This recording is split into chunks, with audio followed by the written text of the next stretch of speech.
오늘 본문의 말씀은 지금까지 우리가 들었던 어떤 말씀보다도 우리를 갈등하게 하고 힘들게 하는 그런 말씀입니다. 이 말씀 그대로 동의하고 실천하기에는 너무나 고통스럽습니다. 그렇다고 무시하고 그냥 넘기기에는 너무나 중요한 말씀입니다. 그래서 지나칠 수도 없고 멈추어서 묵상할 수도 없는 그런 참 곤란한 구절입니다. 제가 한번 읽어보겠습니다. 누가복음 6장 27절에서 31절입니다. 그러나 너희 듣는 자에게 내가 이르노니 너희 원수를 사랑하며 너희를 미워하는 자를 선대하며 너희를 저주하는 자를 위하여 축복하며 너희를 모욕하는 자를 위하여 기도하라. 너의 입뺨을 치는 자에게 젖뺨도 돌려대며 내 겉옷을 빼앗는 자에게 속옷도 거절하지 말라. 내게 구하는 자에게 주며 내 것을 가져가는 자에게 다시 달라 하지 말며 남에게 대접을 받고자 하는 대로 너희도 남을 대접하라. 이것이 정말 가능할까요? 이 말씀대로 사는 것이 진짜 이 현실성이 있는 말씀인지 모르겠습니다. 아니면 그냥 좋은 말씀이니까 예수님께서 그냥 하시는 걸까요? 많은 사람들이 이 말씀은 너무 차원이 높아서 이거를 행할 수 있는 사람은 별로 없다 이렇게 생각해요. 무슨 성자 어거스틴이나 또는 인도의 캘커타의 이 테레사 수녀 같은 그런 분들이나 이렇게 행할 수 있는 거지 우리 같은 보통 사람이 어떻게 이렇게 살 수가 있겠습니까? 저도 어렸을 때 이 말씀을 굉장히 고민한 적이 있어요. 사실 이 말씀은 저희 부친께 수도 없이 들었던 말씀입니다.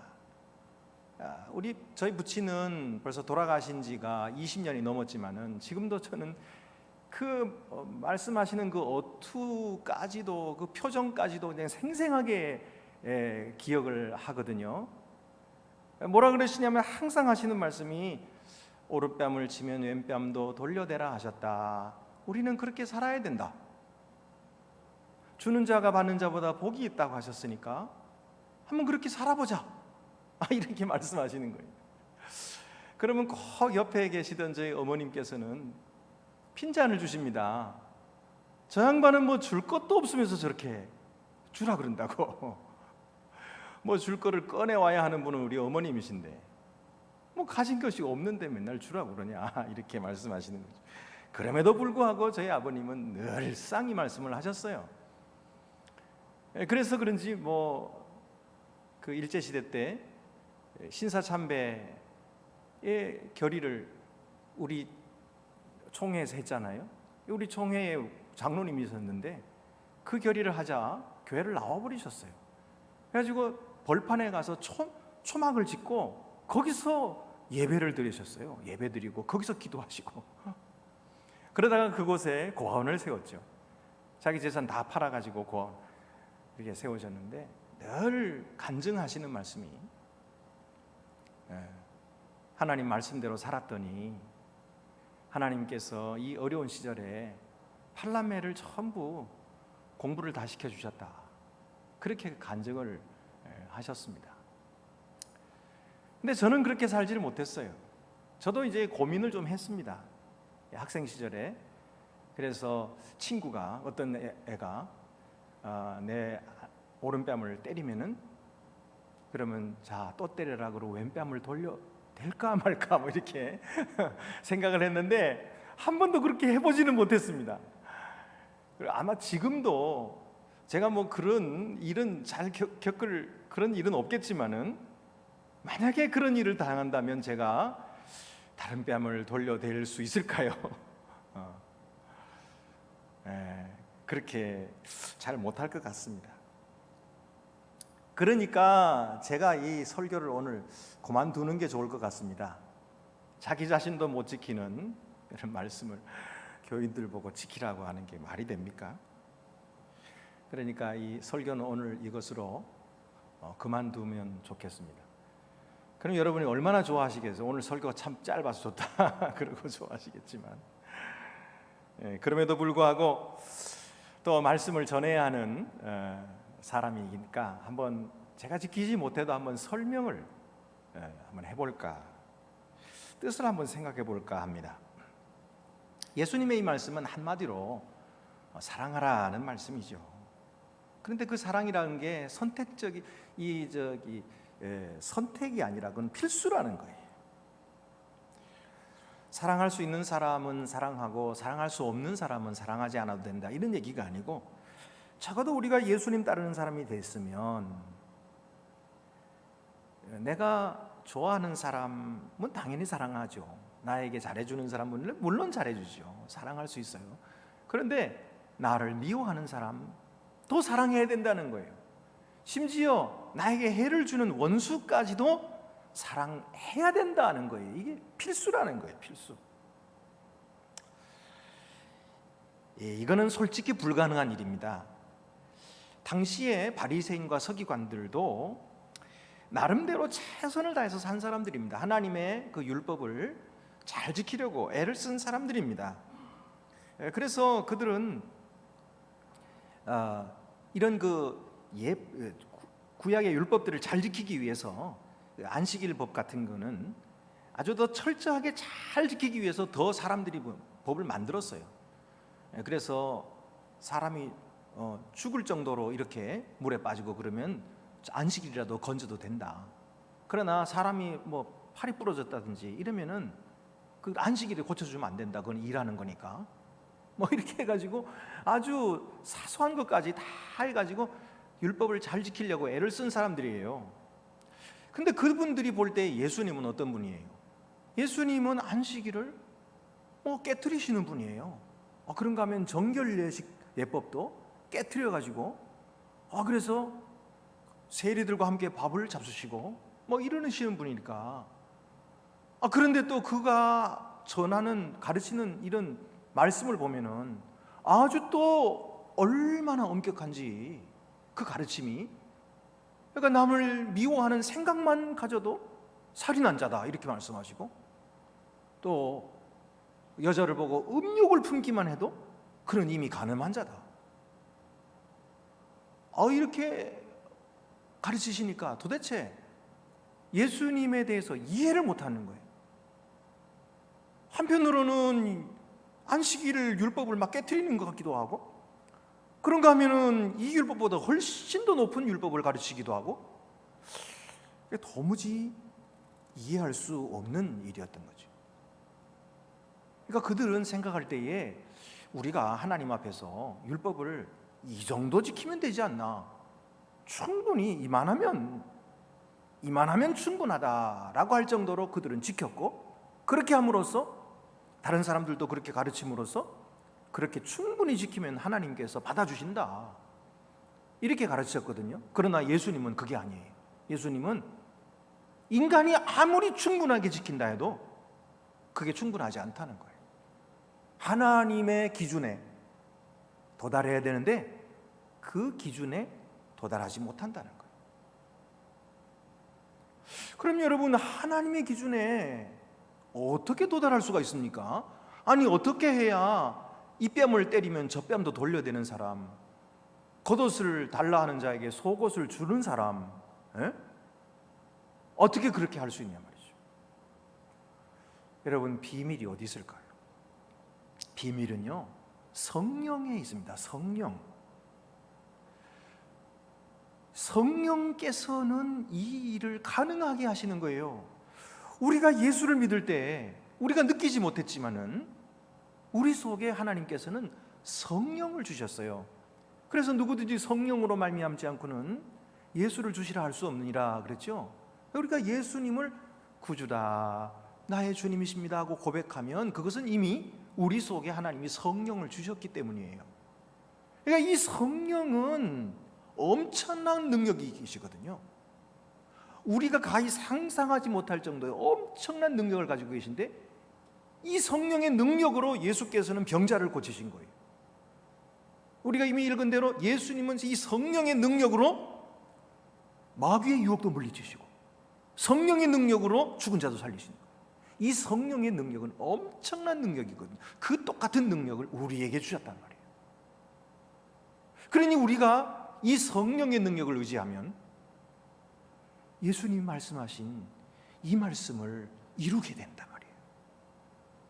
비밀은 여기 있는 거예요. 그래서 성령의 감동하심이 있으면 우리가 우리 생각으로는 도저히, 사람 힘으로는 도저히 불가능한 이런 일들까지도 할 수 있게 된다는 거예요. 정말 놀랍지 않습니까? 여러분, 한번 생각해 봅시다. 우리가 정말 원수를 사랑할 수 있을까? 하나님께서 원수를 사랑하라 이렇게 말씀하셨는데, 왜 사랑해야 됩니까? 왜 사랑해야 되냐고요? 여기 사랑이라는 말은 아가페라는 단어를 쓰고 있죠, 헬라어. 근데 이 아가페라고 하는 것은 돌아올 것을 생각하지 말고 베풀어주는 사랑을 말합니다. 아무것도 그 사람에게서 뭐 기대하는 것 없이 그냥 베풀어주기만 하는 그런 사랑을 아가페라고 합니다. 그러니까 이것은 매우 선택적인 사랑이요, 그리고 의지적인 사랑인 거예요. 이 아가페 사랑이라고 하는 것은 내가 사랑할 수 없는 사람이지만 사랑하기로 선택했어요. 그리고 사랑하는 게 이게 아가페 사랑이에요. 그런가 하면은 의지적인 사랑입니다. 가만히 있으면 미워하게 되는 사람이에요.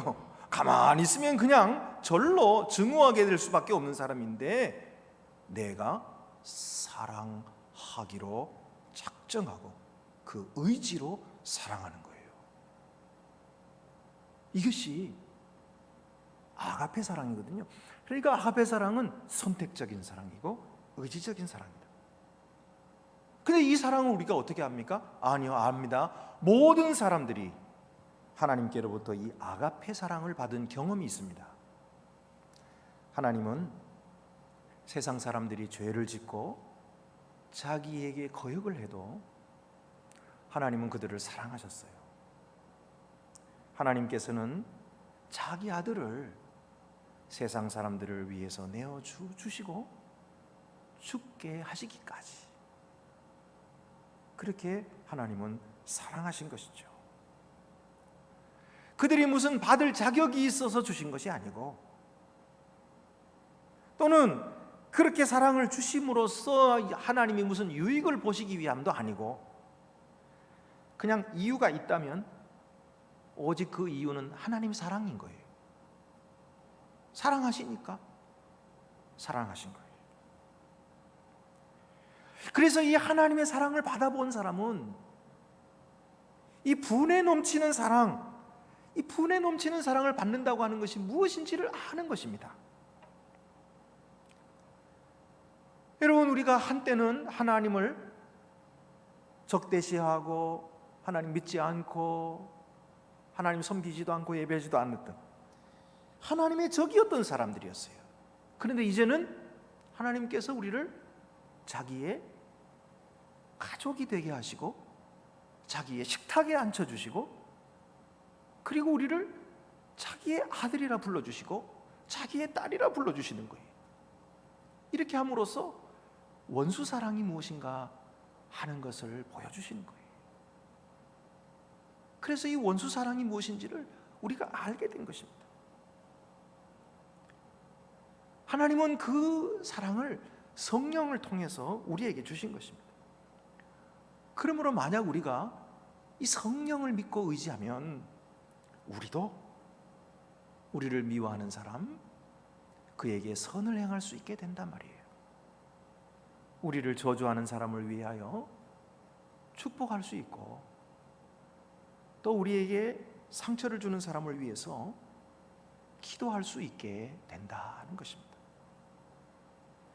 그러니까 이 성령 받은 사람만이 미움을 받고 저주를 받고 상처를 받을 때도 사랑으로 반응할 수 있다 말이죠.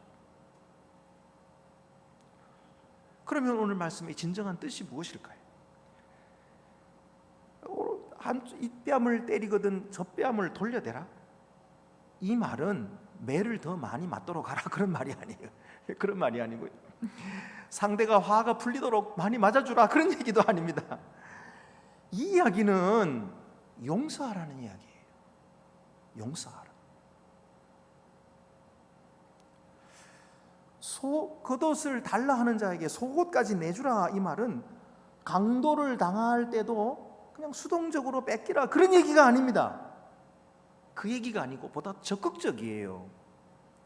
그가 이 겉옷을 빼앗는다고 하는 것은 그 겉옷이 필요하다는 거예요. 그 사람에게. 그러니까 그 필요한 것을 공감해 주라. 그러니까 겉옷이 필요한 사람은 당연히 속옷도 필요하겠죠. 그래서 그의 필요를 채워주기 위해서 자기의 속옷까지 벗어주는 것을 말하는 거예요. 31절에도 보면은 남에게 대접을 받고자 하는 대로 너희도 남을 대접하라. 이 말은 황금률이라고 하는 아주 유명한 말로 이 세상 사람들도 잘 알고 있는 유명한 구절입니다. 그런데 논어에도 비슷한 말이 있어요.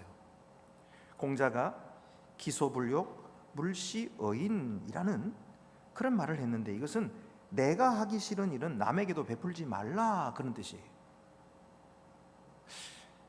이 유교에서는 이렇게 부정적으로 이렇게 내가 싫어하는 걸 베풀지 말라 이렇게 부정적으로 말했던 반면에 예수님의 가르침은 긍정적입니다. 그리고 더 적극적인 거예요. 남에게 악을 행하지 않는 것에 그치는 것이 아니에요. 오히려 남이 나에게 해 주었으면 좋겠다라고 생각하는 것을 행하라 이거예요. 이것이 사랑인 거예요. 사랑은 행하는 것이다. 적극적인 행동을 말하는 것이에요. 또 32절부터 34절까지 보면은 너희가 만일 너희를 사랑하는 자만을 사랑하면 칭찬받을 것이 무엇이냐? 죄인들도 사랑하는 자는 사랑하느니라.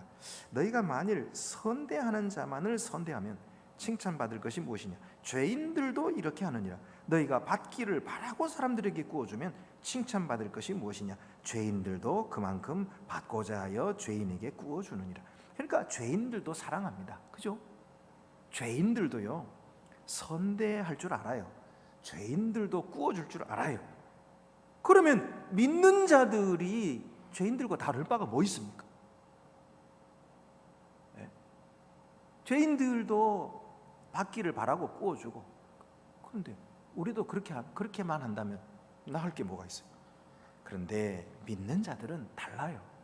믿는 자들은 되돌아올 것을 생각하지 않고 구워주는 거예요. 되돌아올 것을 생각하지 않고 사랑하는 것입니다.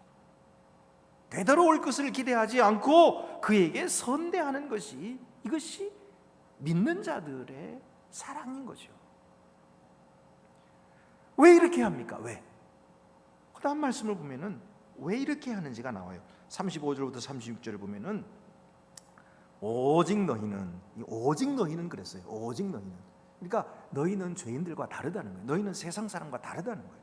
오직 너희는 뭐예요? 하나님의 아들들이라 이거예요. 하나님. 그래서 오직 너희는 원수를 사랑하고 선대하며 아무것도 바라지 말고 구워주라. 그리하면 너희 상이 클 것이요 또 지극히 높으시니 아들이 되리니 그는 은혜를 모르는 자와 악한 자에게도 인자하시니라.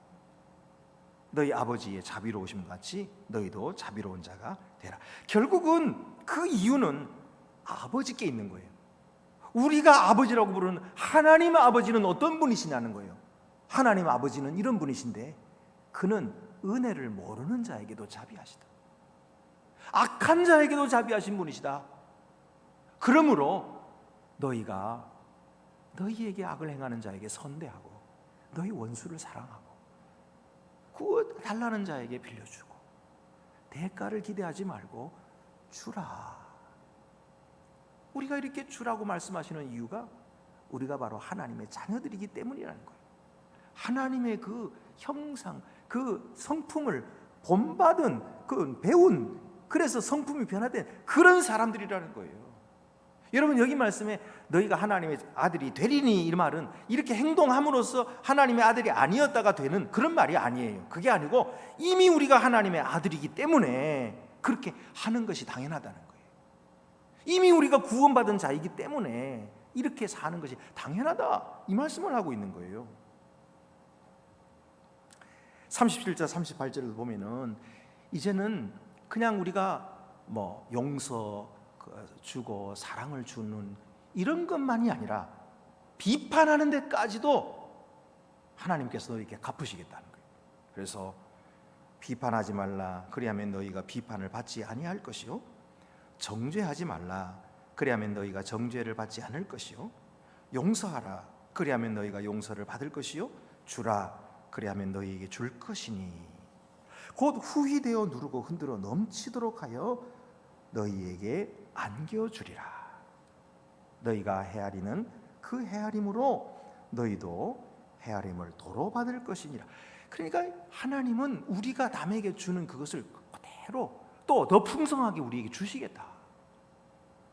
여기 주는 것을 보면은요, 마치 이것은 곡식을 담는 되나 말 이런 데다가 곡식을 부어서 우리에게 주는 것처럼 이렇게 보여지고 있어요. 그러니까 우리가 다른 사람에게 주면 하나님은 우리에게 어떻게 주시냐면 우리에게 줄 것을 후히된다, 그냥 넉넉하게 채워주신다.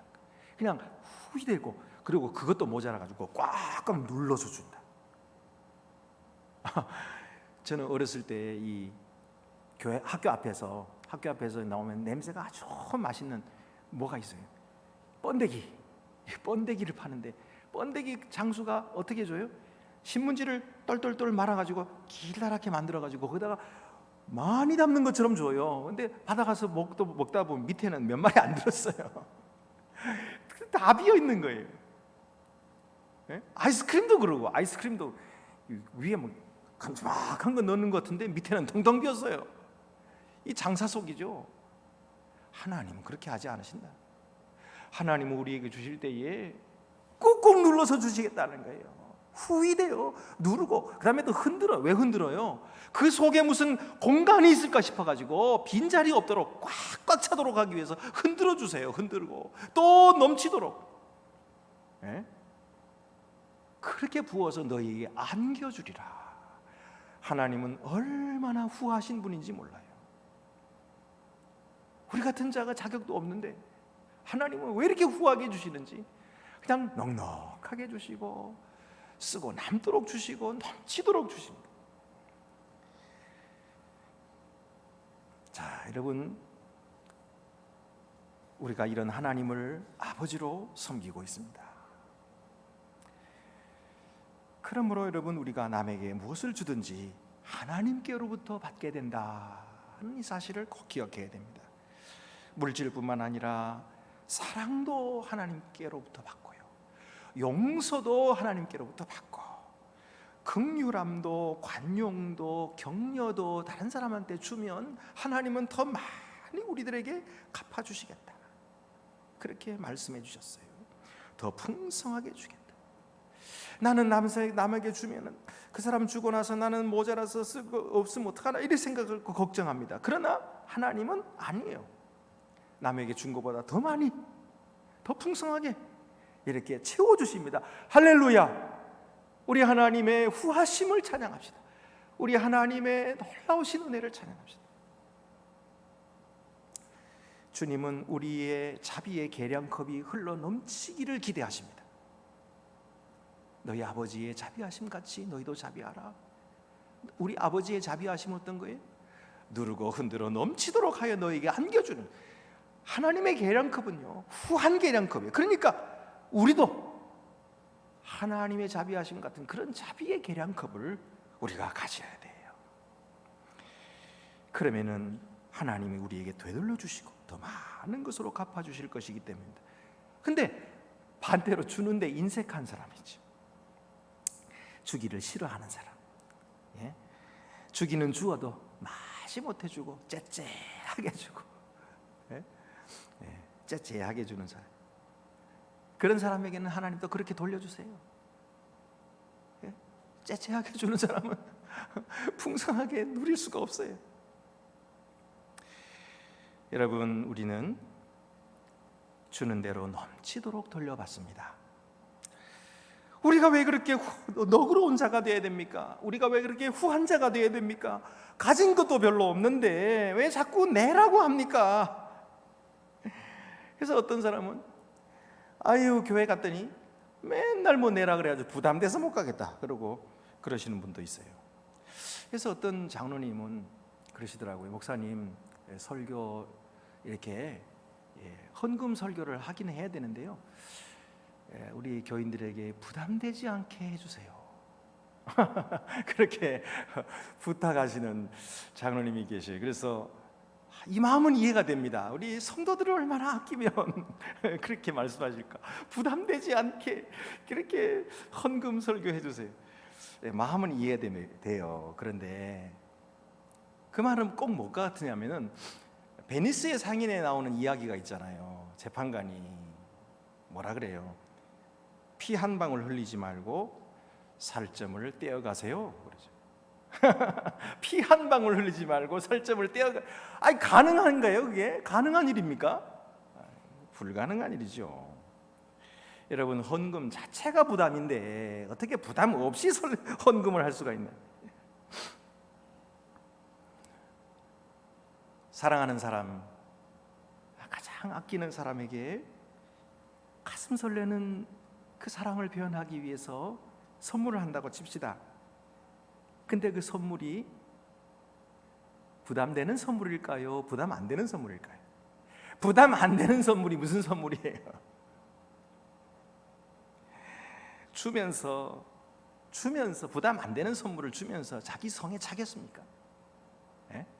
이게 선물이라고 주겠습니까? 부담 안 되는 것을 그렇게 주고 싶기나 하겠습니까? 여러분, 사랑하는 사람이 선물을 한다면 부담되는 것을 주겠죠. 그리고 즐거워하겠죠. 부담되는 것을 주면서 기뻐하고, 아유, 그런 걸 줄 수 있는 사람이니까 더 소중하고. 감리교회 창시자였던 요한 웨슬레는 아주 유명한 말을 했어요. 당신이 회개한다고 해도 당신의 지갑이 회개하지 않으면 나는 그 회개를 믿을 수 없습니다. 그랬어요. 지갑이 회개해야 돼. 지갑이 회개하지 않는 회개는 믿을 수가 없다. 감리교 창시자 요한 웨슬레가 이렇게 말합니다. 만약 내가 죽을 때 빚이나 책이나 그런 것들의 값을 치를 돈 외에 10파운드를 남기고 죽는다면 여러분과 모든 사람들이 나를 거슬러 증언할 것입니다. 내가 도둑과 강도로 살다가 죽었다고.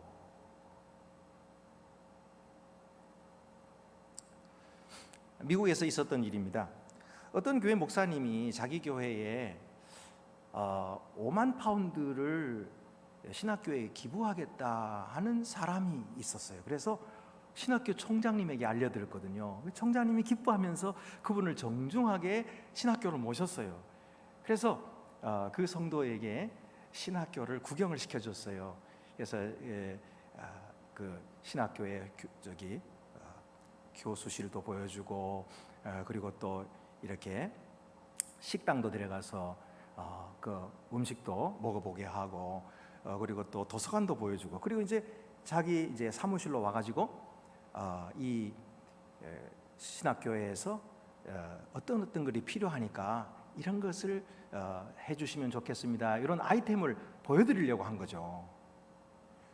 근데 이제 그렇게 모시고 다니다가 한 교수님을 만났어요. 이 교수님은 설교학 교수님인 거예요. 근데 이 성도하고 친분이 있었어요. 근데 이 성도가 그 교수님한테 묻는 거예요. 내가 만약에 이 학교에 기부를 한다면 교수님은 어디에 쓰시겠습니까? 그러는 거예요. 그래서 교수님이 하는 얘기를 들어보니까 교수가 이렇게 얘기하는 거예요. 그렇다면 저는요, 우리 채플실에 설교 듣는 의자를 바꾸겠습니다. 그래서 얼마입니까? 그랬더니 50만 불입니다. 5억인 거예요. 5억. 지금 5천만 원, 이게 5천만 원을 기부하는 것만 해도 지금 총장은 너무너무 이제 감사하고 이런데 5억을 얘기해 버리니까 아이고 이제는 글렀다, 이런 생각을 했어요, 총장님이. 근데 아니나 다를까 이 성도가 5천만 원을 기부를 안 했어요. 대신에 5억을 기부했어요. 이분이 그 이야기를 듣는 순간 마음에 감동을 받은 거예요. 그래가지고 5천만 원을 기부하려고 했던 거를 5억을 기부했다는 거예요. 여러분, 성령께서는 사람이 할 수 없는 일을 하도록 감동시키십니다. 도저히 할 수 없는 일이에요. 그런데 성령께서는 하게 하십니다. 그리고 채워주십니다. 넘치도록 채워주십니다. 오늘도 주라, 그리하면 너에게 줄 것이요 곧 후히되어 누르고 흔들어 넘치도록 하여 너에게 안겨주리라 하신 이 말씀을 지금까지도 경험하셨겠지만 날마다 더욱 경험하시는 주님의 백성들이 다 되시기를 바랍니다. 기도드리시겠습니다. 은혜로우신 하나님 아버지, 저희들은 많은 은혜를 받고 살면서도 잊어버리고 또 감사하지도 못하고 살았습니다. 그러나 주님은 변함없이 성실하게 우리에게 은혜를 베풀어 주셨습니다. 주여, 우리도 주님처럼 주는 자가 되게 해주시고 용서하고 사랑하고 관용하는 자가 되게 해주셔서, 그래서 하나님 나라의 영광을 드러내는 주님의 귀한 종들이 되게 해 주시옵소서. 우리 주 예수 그리스도의 이름으로 기도드립니다. 아멘.